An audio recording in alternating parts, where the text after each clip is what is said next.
സംസ്ഥാന സർക്കാരിന് ഹൈക്കോടതിയിൽ തിരിച്ചടി. കോഴിക്കോട് സിറ്റി പോലീസ് എംപ്ലോയി സഹകരണ സംഘം ഭരണസമിതിയെ സസ്പെൻഡ് ചെയ്ത സർക്കാർ നടപടി ഹൈക്കോടതി സ്റ്റേ ചെയ്തു. ഭരണസമിതിയാണ് സസ്പെൻഡ് ചെയ്യാൻ സഹകരണ നിയമത്തിൽ വ്യവസ്ഥയില്ലെന്ന് ചൂണ്ടിക്കാട്ടിയാണ് കോടതിയുടെ നടപടി. വകുപ്പുതല അന്വേഷണവുമായി ഭരണസമിതി സഹകരിക്കണമെന്നും കോടതി. വിവരങ്ങളുമായി ഉമേഷ് ചേരുന്നുണ്ട്. ഉമേഷ്, ഇതാ കോടതിയുടെ നടപടി സർക്കാരിന് ഒരു തിരിച്ചടിയായിരിക്കുകയാണ്. വിവരങ്ങൾ.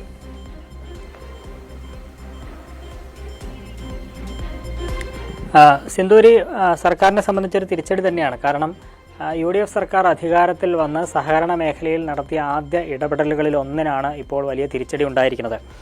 സർക്കാർ ചെയ്തത് ഈ കോഴിക്കോട് സിറ്റി പോലീസ് എംപ്ലോയീസ് സഹകരണ സംഘം ഭരണസമിതി, ആ ഭരണസമിതിയെ സർക്കാർ സസ്പെൻഡ് ചെയ്യുകയായിരുന്നു. ഈ ഭരണസമിതി അംഗങ്ങളുടെ നേതൃത്വത്തിൽ ക്രമക്കേട് നടന്നിട്ടുണ്ട്, അവർക്കെതിരെ ആരോപണമുണ്ട് എന്നൊക്കെ ചൂണ്ടിക്കാട്ടിയായിരുന്നു സർക്കാർ ഈ സഹകരണ സംഘം ഭരണസമിതിയെ സസ്പെൻഡ് ചെയ്ത് ഉത്തരവിറക്കിയത്. തുടർന്ന് അഡ്മിനിസ്ട്രേറ്ററുടെ നേതൃത്വത്തിൽ ഭരണം നടത്താൻ തീരുമാനിക്കുകയും ചെയ്തു. ഈ സാഹചര്യത്തിലാണ് ഭരണസമിതി അംഗങ്ങൾ ഹൈക്കോടതിയെ സമീപിച്ചത്. സർക്കാരിൻ്റെ നടപടി നിയമപരമല്ല എന്ന് ചൂണ്ടിക്കാട്ടി തന്നെയാണ് ഭരണസമിതി അംഗങ്ങൾ ഹൈക്കോടതിയെ സമീപിച്ചത്. ഹൈക്കോടതി ഇപ്പോൾ ഈ ഭരണസമിതിയുടെ വാദം ശരിവെച്ചുകൊണ്ട് ഈ സസ്പെൻഡ് ചെയ്ത നടപടി ഇപ്പോൾ സ്റ്റേ ചെയ്തിരിക്കുകയാണ്. ഭരണസമിതിയെ സസ്പെൻഡ് ചെയ്യാൻ സഹകരണ നിയമത്തിൽ വ്യവസ്ഥയില്ല എന്ന് ചൂണ്ടിക്കാട്ടിയാണ് ജസ്റ്റിസ് പി ഗോപിനാഥ് അദ്ദേഹം ഈ നടപടി സർക്കാരിൻ്റെ ഈ സസ്പെൻഡ് ചെയ്ത നടപടി സ്റ്റേ ചെയ്തിരിക്കുന്നത്.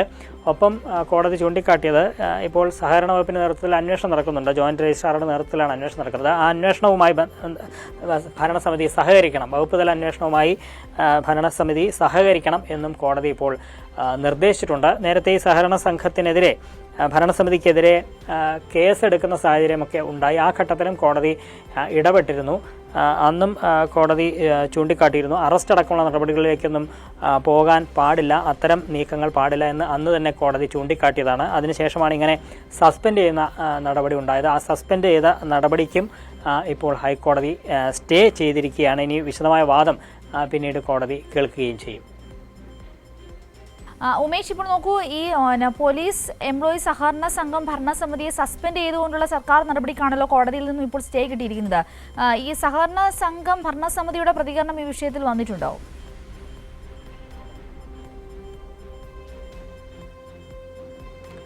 അവരുടെ പ്രതികരണം അധികം വൈകാതെ ഉണ്ടാകും എന്നാണ് കരുതുന്നത്. ഇത് നേരത്തെ തന്നെ ഈ സഹകരണ സംഘത്തിനെതിരെ, ഭരണസമിതിക്കെതിരെ ഇത്തരമൊരു നടപടി ഉണ്ടായ ഘട്ടത്തിൽ ശക്തമായി ഈ കാര്യത്തിൽ അപലപിച്ചിരുന്നു. കാരണം ഇത് ഓഗസ്റ്റിൽ ഈ സഹകരണ സംഘത്തിലേക്ക് പുതിയ തെരഞ്ഞെടുപ്പ് വരാനിരിക്കുകയാണ്. ആ തെരഞ്ഞെടുപ്പ് അട്ടിമറിക്കുക എന്നൊരു ലക്ഷ്യം സർക്കാരിനുണ്ട്. അതിൻ്റെ ഭാഗമായാണ് ഇങ്ങനെ ഭരണസമിതിക്കെതിരെ പ്രതികാര നടപടി ചെയ്യുന്നത്.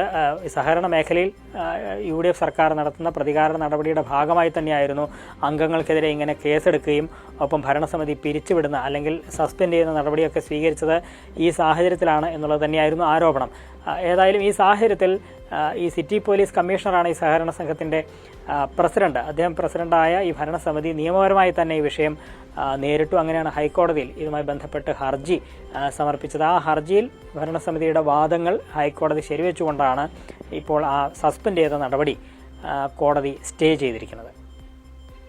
ശരി, ഉമേഷാണ് വിവരങ്ങൾ നൽകിയിരിക്കുന്നത്. ഏതായാലും സംസ്ഥാന സർക്കാരിന് ഹൈക്കോടതിയിൽ നിന്ന് ലഭിച്ചിരിക്കുന്നത് വലിയൊരു തിരിച്ചടിയാണ്.